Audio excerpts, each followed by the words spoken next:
Es 14 de agosto, el 20º domingo del tiempo ordinario. El evangelio de hoy está tomado de San Lucas, capítulo 12, versículo del 49 al 53. En aquel tiempo Jesús dijo a sus discípulos: he venido a traer fuego a la tierra, y cuánto desearía que ella estuviera ardiendo. Tengo que recibir un bautismo, y como me angustio mientras llega. ¿Piensan acaso que he venido a traer paz a la tierra? De ningún modo. No he venido a traer la paz, sino la división. De aquí en adelante, de 5 que hay en una familia, estarán divididos 3 contra 2 y 2 contra 3. Estará dividido el padre contra el hijo contra el padre, la madre contra la hija contra la madre, la suegra contra la nuera y la nuera contra la suegra. Palabra del Señor. Ahora, hay varios elementos muy interesantes que este texto del Evangelio es un poquito complicado. Entender qué significa fuego, qué significa la paz, la división. Primero, vamos a empezar por partes. Jesús, que ha venido a traer fuego a la tierra, ya quisiera que estuviera ardiendo. El fuego tiene varios elementos en el Antiguo Testamento. Primero, es una expresión de la divinidad, de la presencia de Dios. Piensen en el Éxodo del capítulo 3, cuando la zarza ardiendo, el fuego que atrayente, al final de cuentas, que muestra la divinidad del Señor. O el capítulo 19 del Éxodo, cuando Dios va a hacer una alianza con Israel, está el fuego, al final de cuentas, presencia del Señor, al final de cuentas, porque el fuego no lo podemos, al final de cuentas, controlar. O por otra parte, a través del Antiguo Testamento, el fuego es símbolo de la purificación, de la ira del Señor. Y la ira en el sentido de que Dios nos toma en serio, que el pecado molesta a Dios porque nos hace daño a nosotros y se purifica. Ahora, Jesús viene a traer esa purificación a la tierra, ¿no? Alguien puede decir también los dones del Espíritu Santo en el capítulo 2 de los Hechos de los Apóstoles, que en lengua aparecen las lenguas de fuego en la cabeza de los discípulos de Jesús. Ahora, Jesús viene a traer ese fuego, que es al final de cuentas Él mismo, su presencia entre nosotros. Ahora va a recibir un bautismo, y cómo me angustia. El bautismo va a ser muy entendido como su pasión. O sea, cuando los discípulos de Jesús, Santiago y Juan, quieren estar uno a la derecha y otro a la izquierda, dice, ¿van a beber la copa? Sí, pero al final de cuentas, ese bautismo que va a ser la muerte de Jesús, la copa que Jesús tiene que tomar de su muerte, y se angustia porque Jesús sabe cómo los romanos eran bastante crueles cuando atormentaban a los rehenes. Primera cosa. La segunda es, Jesús, interesante, viene a traer la paz, y esa es la pregunta. ¿Creen que ha venido a traer la paz? En el capítulo 20 de San Juan se habla que Jesús es el príncipe, Jesús nos da la paz, ¿no? Cuando resucita, la paz esté con ustedes. Y en el capítulo 2 de San Lucas viene presentado como el príncipe de la paz. Ahora, ¿qué significa la paz al final de cuentas? El shalom, el saludo de los judíos hasta ahora. Todos pensamos que la paz es la ausencia de guerra, incluye. De hecho, algo interesante, los romanos se llamaban la pax romana. Había paz, pero bajo control, bajo dominio de los romanos. O antes de la Primera Guerra Mundial, en 1914, se llamaba trágicamente la paz armada. Había paz, pero la paz no es algo que conseguimos los seres humanos. La paz es un don de Dios. Y la paz, al final de cuentas, es la presencia del Señor. Es la presencia del Señor. Y esa presencia de Dios en nuestra vida nos hace estar tranquilos. Alguien dice, es que me hace enojar. No, nadie te hace enojar. Tú solamente te enojas porque no tenemos paz.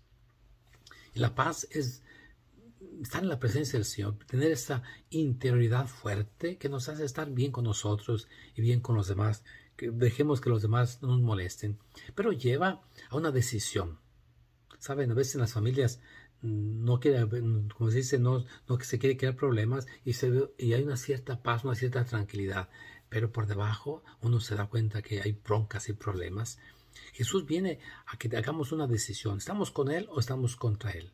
Y por eso va a crear división. Y creó división entre las familias de los primeros cristianos, porque eran judíos y tenían que decidir serse cristianos, y al ser cristianos eran marginados de la familia, del clan, de la tribu, aún del mismo pueblo.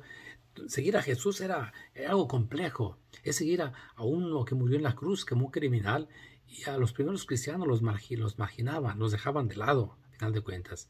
Los persiguieron muchas veces, y había que hacer la decisión, y va muy en relación con el primer mandamiento.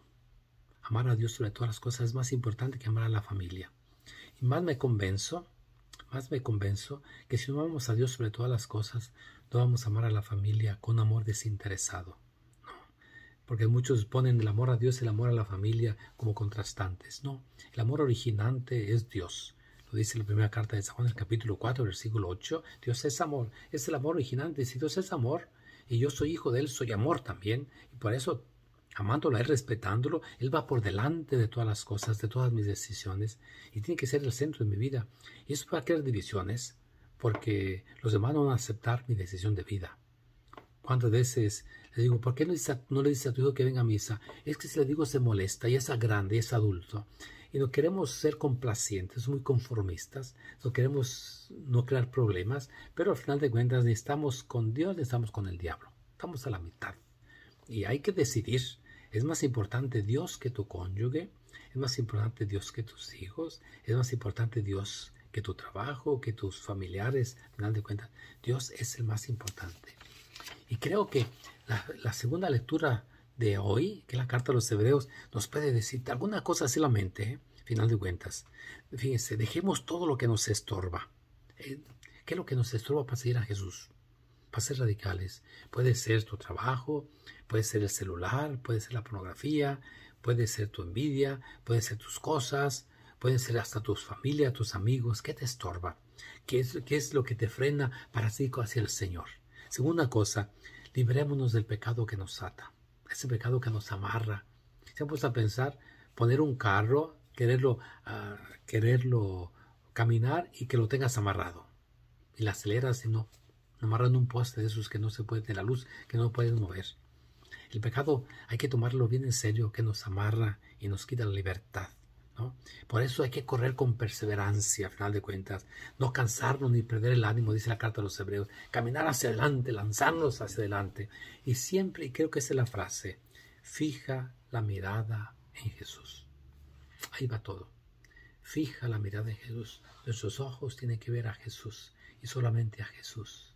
Cuando miramos hacia un lado, o hacia otro lado, o hacia abajo, o hacia arriba, dejamos de ver a Jesús, creamos problemas. Nuestros ojos fijos en Jesús. Él es el Señor. Él dio su vida por nosotros. Él nos salva. Hoy es domingo, a misa. Y te invito a que esa semana te fijes en Jesús. Si tienes un crucifijo, contémplalo. Contémplalo. Por ejemplo, ese crucifijo, contémplalo.